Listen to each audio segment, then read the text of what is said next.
Hello. Today is December 11th, the second week of Advent, and I'd like to reflect today on Jacob. Jacob was the grandson of Abraham and Sarah, and it was through this grandson, who was the second born, that God continued the promise that he had made to Abraham and his son Isaac. Now, God continued his promise that he would save his people. Jacob was a bit of a rascal. He tricked his older brother Esau out of his inheritance.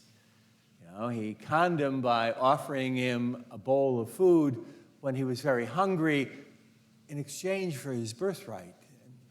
Esau, without any thought, just thinking about his belly, agreed. And then later, he would go to his father, who was aging and almost blind, and trick him into thinking that he was Esau. And Isaac would pass on the promise and all of his inheritance to Jacob. Well, Esau, when he found out, was angry, and Jacob escaped. He ran away, and along his escape route, he spent the night at a place called Bethel, where he had a dream. And there in that dream, he saw this ladder that connected heaven and earth, and he heard God promise him that the promise that God had made to his grandfather and his father would be continued through him, not his brother, but through him. Jacob would go on and spend several years working for the brother of his mother. And there he would marry two women, Leah and Rachel, and end up having a daughter and 12 sons. He also tricked his uncle Laban by coming up with a plot by which he increased the size of his herd at the expense of his uncle, so that when he finally returned to the land of his father, the land of Abraham and Isaac, he was a wealthy man. And he had another dream along the way, and there he wrestled with someone all through the night until the dawn. And at the dawn, the one with whom he wrestled told him that he would no longer be called Jacob, but Israel, a name that means I have wrestled with the Lord.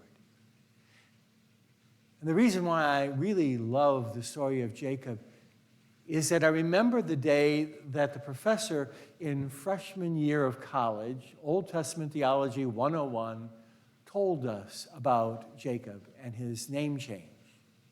Israel, I have wrestled with the Lord. And the truth is that, all through his life, Jacob wrestled with the Lord. He wrestled with his conscience on whether he should do the right thing or something else. And despite the fact that sometimes he chose the lesser route, God still kept his promise through him. But it was a struggle all through his life. And I remember writing in my journal that night that my name too is Israel, because I struggle too. I wrestle with the Lord all the time, trying to do what's right, trying to figure out what's right, and finding the grace and the strength to do that. I don't think it's an unusual story. In fact, even though I would say my name is Israel, it might be worth asking yourself, what's your name? Is your name Israel as well?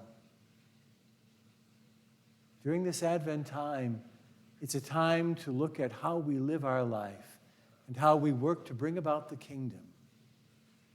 Are we living in a way that helps that kingdom come?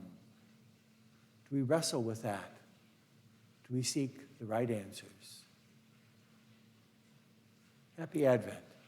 I hope it's an adventure for you.